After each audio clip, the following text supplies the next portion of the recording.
Desde San José, Costa Rica, el Ministerio Capacitando a los Santos presenta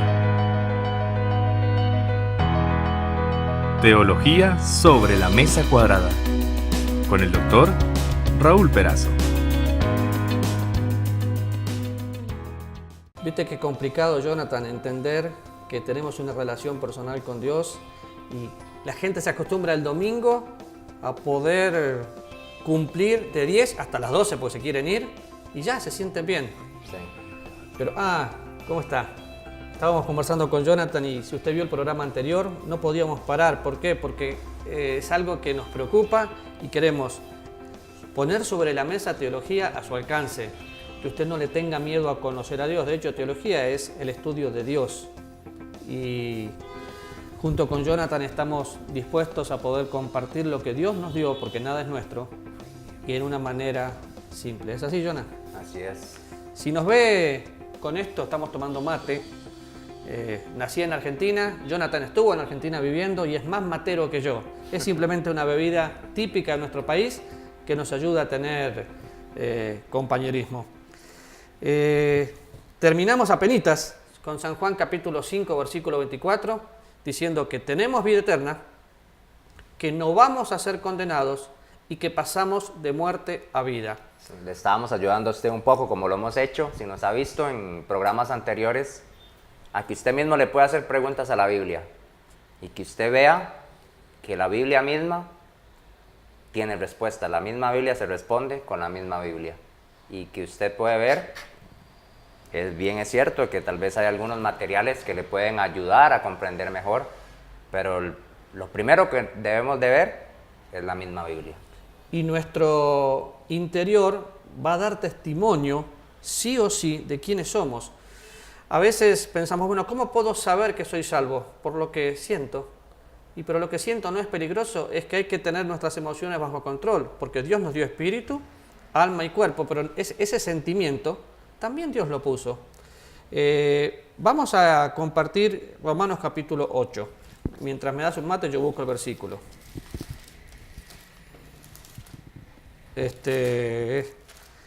Cuando usted va a estudiar el libro de Romanos, va a encontrar, empezando el capítulo 1 al 3, toda la culpabilidad del hombre, la separación del hombre en cuanto a Dios.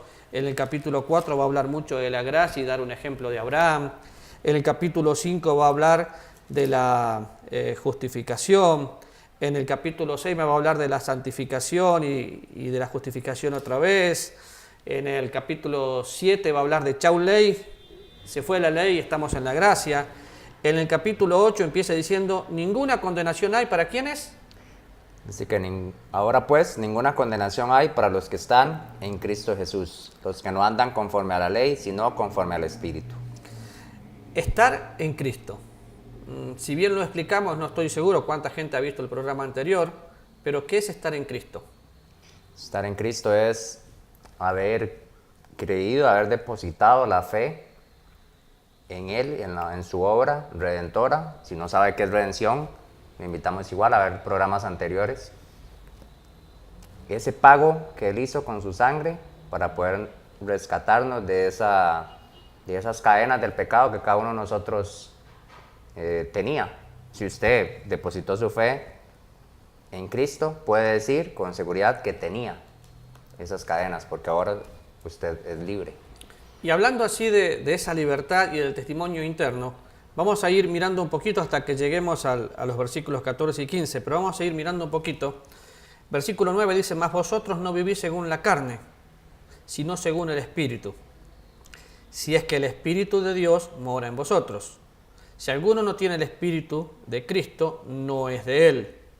Pero si Cristo está en vosotros, el cuerpo en verdad está muerto a causa del pecado, mas el Espíritu vive a causa de la justicia. Y es interesante cómo el apóstol va y viene con la conversación, porque vivimos en esta carne, pero no estamos en la carne, estamos en el Espíritu. Y parece un juego de palabras, pero ¿qué es morar? Morar es vivir. Sí, una palabra simple, un sinónimo simple es vivir. Y Cristo mora por la fe en nuestros corazones, vive por la fe en nuestros corazones. Todo podemos decir que la morada del Espíritu Santo, la morada de Dios en nuestra vida, es una obra de Dios que tenemos que aceptar. Yo no puedo decirle, bueno, Dios, quédate aquí o quédate allá. ¿Cuál es la diferencia entre la morada del Espíritu Santo en el Antiguo Testamento y hoy? Sí, tal vez lo podemos ejemplificar con Sansón, cuando venía el Espíritu sobre él, esa fuerza, todo eso que Sansón tenía. Pero era una morada, un vivir temporal. ¿Por qué? Porque el Espíritu venía y se iba. Ahora es totalmente diferente. Dice que mora en nosotros, está ahí y no se va para ningún lado. Por eso es que a veces es extraño cuando escuchamos ese tipo de conversaciones de que el Espíritu está, viene y se mueve y como que si el Espíritu, como que estuviera en un juego que viene O y llegás se a va. una reunión, venga Espíritu Santo. No, está en mí y para siempre. Tal vez para ayudar un poco con esto, vamos a mirar algunos versículos de San Juan capítulo 14, que usted los conoce. Y lo que siempre digo, no es conocer, es vivir. Lo poco que entiendo, lo tengo que vivir. Porque todos van a saber que somos sus discípulos y tenemos amor unos con otros, pero lo tengo que vivir, tengo que amar.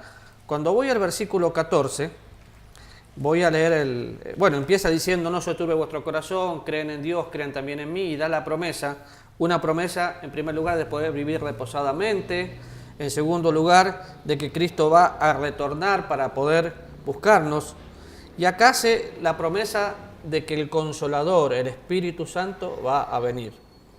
Permítame aclararle también que el Espíritu Santo es una persona, aquí utiliza nombres, el Espíritu se entristece, y hay varias características que podemos saber que él era una persona. Entonces, dice, por ejemplo, el versículo 16, yo rogaré al Padre y os dará otro Consolador para que esté con vosotros para siempre. Y acá hay una palabra clave, otro.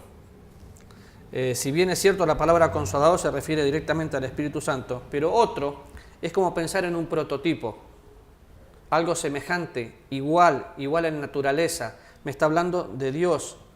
Yo me voy a ir, dijo Jesús, pero voy a mandar otro en mi lugar, otro semejante. ¿Y para qué lo iba a mandar? Si le hacemos preguntas al versículo, va a mandar otro, Consolador. El Consolador es el Paracleto, es el ministerio de consolar, es el ayudador, pero ¿para qué lo va a mandar? Recuerda que en el programa anterior le dijimos que donde vieron prestara mucha atención porque ahí viene una razón. Acá dice, os dará otro Consolador para que esté con vosotros. ¿Cuándo? Para siempre. Solamente si leeríamos este versículo y lo creemos, se acaba la religión y empieza una relación personal, porque es para siempre. Otro es Dios, es el Consolador, para que esté con nosotros para siempre. ¿Cómo se llama ese Consolador? El Espíritu de verdad, dice el versículo que continúa, al cual el mundo no puede recibir porque no le ve ni le conoce. Pero vosotros le conocéis porque mora, explicamos antes la palabra, es vivir con vosotros y estará en vosotros. Otra vez miramos el versículo y pensamos en el mundo, o sea que una persona que no tiene una relación personal con Cristo no tiene el Espíritu Santo. El mundo no le conoce. Y la palabra conocer, que la vemos en diferentes partes en la Biblia, es relación. No es religión, es relación, es intimidad. El mundo no le conoce, pero nosotros sí le conocemos. Y dice, está con nosotros y en nosotros. Cuando pensamos en el Espíritu Santo, como explicaste antes era temporal. Hoy vive en mí y es para siempre. Donde yo voy, el Espíritu va conmigo. Y sabes, Jonah, que cuando empecé a leer esto, hace años atrás, y de golpe se me prendió la luz, hasta me asusté. ¿Por qué? Porque me di cuenta que donde yo iba, Dios estaba conmigo. Y ahí se me acabaron algunas formas de orar mal, paréntesis, no se las voy a explicar. Por ejemplo, Señor, quédate conmigo. ¿Y dónde querés que se vaya si vive en mi vida? Señor, acompáñanos. Señor, hace esto. Y siempre estamos tratando de que, utilizando cosas religiosas que suenan bonitas, pero que son totalmente antiescriturales, porque el Espíritu vive en nosotros para siempre.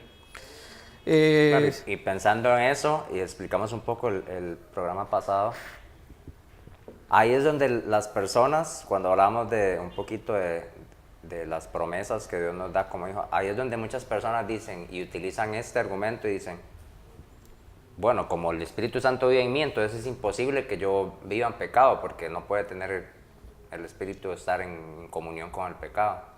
No, eso es lo que dicen. el Espíritu se entristece, pero el mismo Espíritu es el que nos da la seguridad de que somos sus hijos. Cuando ves una persona triste, cristiana, nacida de nuevo, hay una sola opción por su tristeza. No está experimentando la fuente de su gozo, que es Cristo. ¿Tiene gozo? Sí lo tiene porque es un regalo de su gracia. ¿Y por qué no lo experimenta? Pecado. El pecado trae tristeza. El pecado trae vergüenza. Y la vergüenza, obviamente, trae tristeza. Pero dice que está con nosotros para siempre. Y fíjese lo que dice 2 Pedro, capítulo 1. No lo quiero leer todo, voy a hacer énfasis en algo.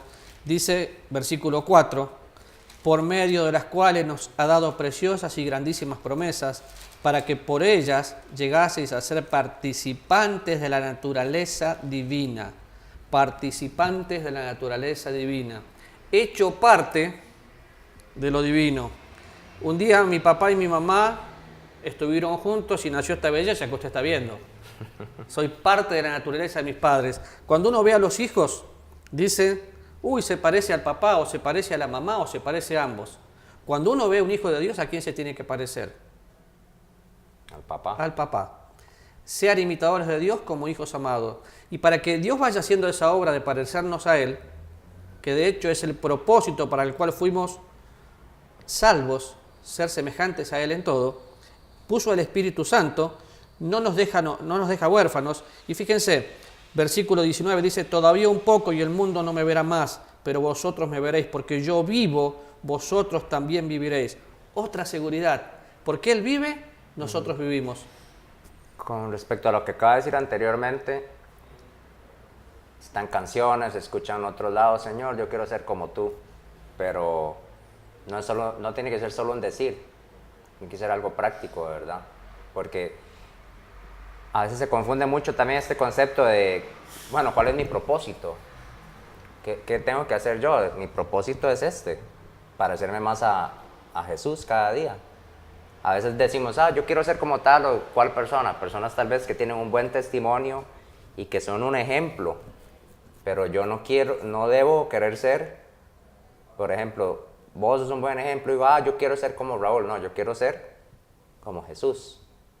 Puede ser que vos sos un buen ejemplo, pero yo quiero ser siempre como Jesús, no como una u otra persona. Lo que pasa, Jonathan, todos somos influenciados e influenciables. Yo tengo personas a las quienes amo y respeto, y conozco sus defectos y virtudes, pero es mi papá espiritual y el apóstol dice, sean imitadores de mí como yo de Cristo, que es difícil, porque yo sé que hay personas que me van a imitar.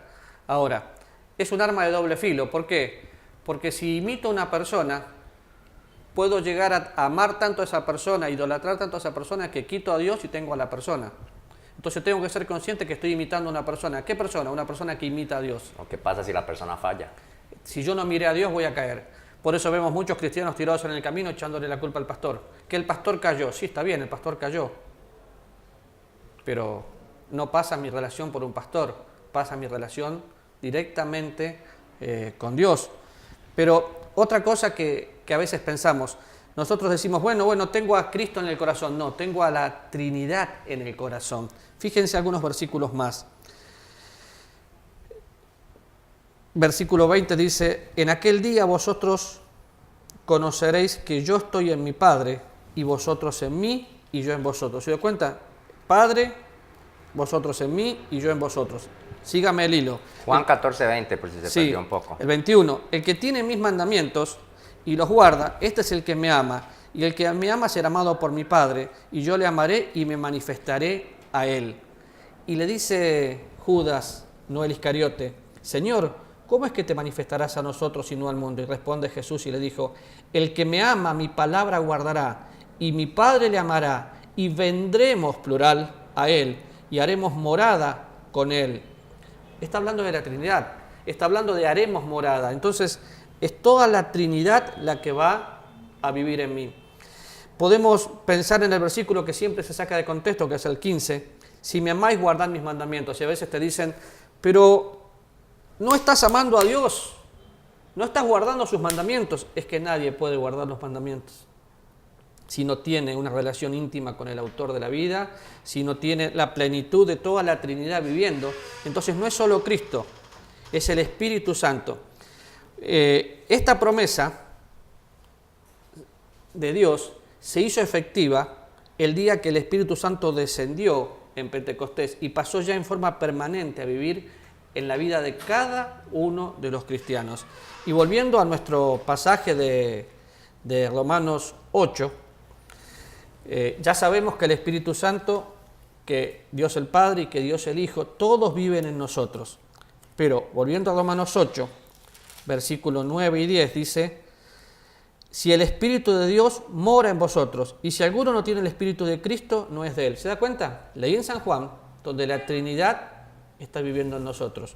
Voy a ver el apóstol Pablo en Romanos y dice: el Espíritu de Dios y el Espíritu de Cristo. Y en el 10, como dice Jonathan: pero si Cristo está en vosotros, el cuerpo en verdad está muerto a causa del pecado, mas el Espíritu vive a causa de la justicia.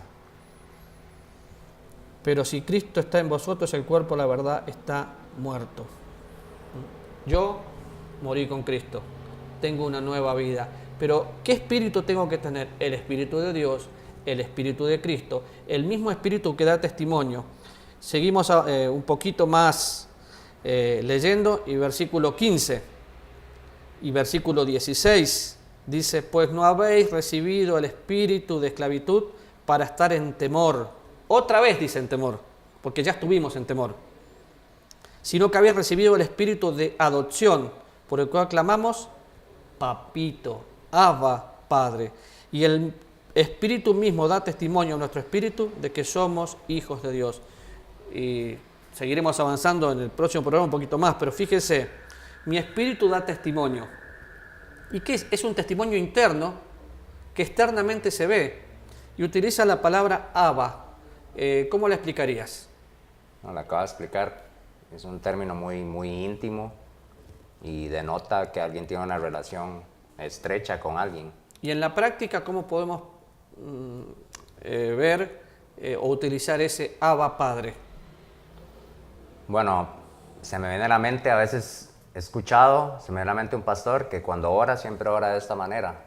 Tal vez para muchos será extraño, pero para él es algo natural, poder hablarle a Dios de papito, con esa confianza, sí.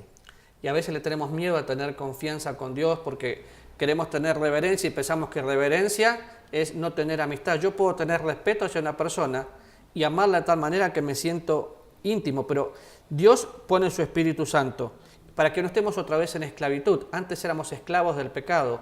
Las promesas que Dios nos está haciendo es que tenemos redención, que tenemos perdón, que tenemos vida eterna. Y ahora vemos que nuestro mismo interior va a dar testimonio al mundo de que somos hijos de Dios.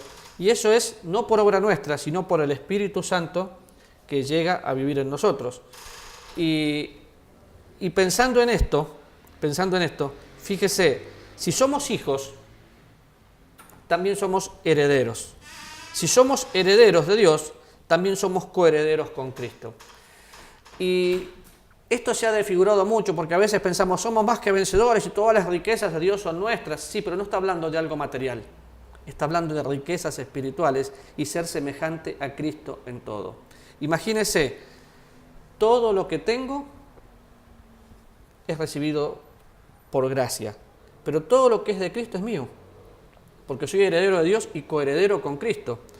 Si pienso en la adopción, a veces tratamos como ciudadano de segunda a un adoptado, pero si yo te doy mi apellido, ¿qué derechos tenés? Todos. ¿Y mis cosas? ¿De quién serían? Todo. O sea que tenés libertad para heredar juntamente con mis hijas. Exactamente. Bueno, humanamente es imposible entender, pero nosotros tenemos libertad y derecho de poder heredar todo lo que Dios heredó. Entonces, a veces pensamos en esto y la adopción es un término legal. En el programa anterior hablamos de San Juan capítulo 1, versículo 12, donde Dios nos toma como hijos.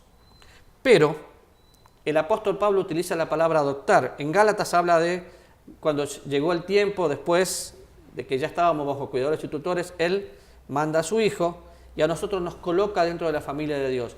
La adopción es la oportunidad que Dios nos da de nacer en la familia y nos coloca como si fuéramos mayores, con toda responsabilidad y con todos los privilegios. No es ser un ciudadano de segunda. Ser adoptado es ser puesto dentro de la familia de Dios. El ser adoptado ocurre ¿en qué momento? En el momento que nosotros somos salvos. Nacemos como niños y tenemos la posición de un adulto, de un mayor. Y obviamente el tener todo esto va a hacer que podamos empezar a experimentar interiormente y mostrarlo exteriormente. Porque hay cosas que son ilógicas. Amarse unos a otros como Dios nos amó en un mundo egoísta. Sí. Bueno, voy a servir de aguafiestas nuevamente porque el tiempo se nos ha acabado y le queremos invitar a que nos contacte al 60 48 24 95. Si quiere recibir este material, con gusto se lo podemos enviar. Síganos en nuestras redes sociales, aparecemos como Capacitando a los Santos. Suscríbase, dele like al Facebook. No le quite el seguir, síganos para que pueda recibir las notificaciones y pueda estar atento a nuestros videos. Muchas gracias y deseamos de todo corazón que Dios pueda utilizar esto para su crecimiento espiritual. Hasta la próxima. El Ministerio Capacitando a los Santos presentó Teología sobre la Mesa Cuadrada con el Dr. Raúl Perazo. Encuéntranos en redes como Capacitando a los Santos.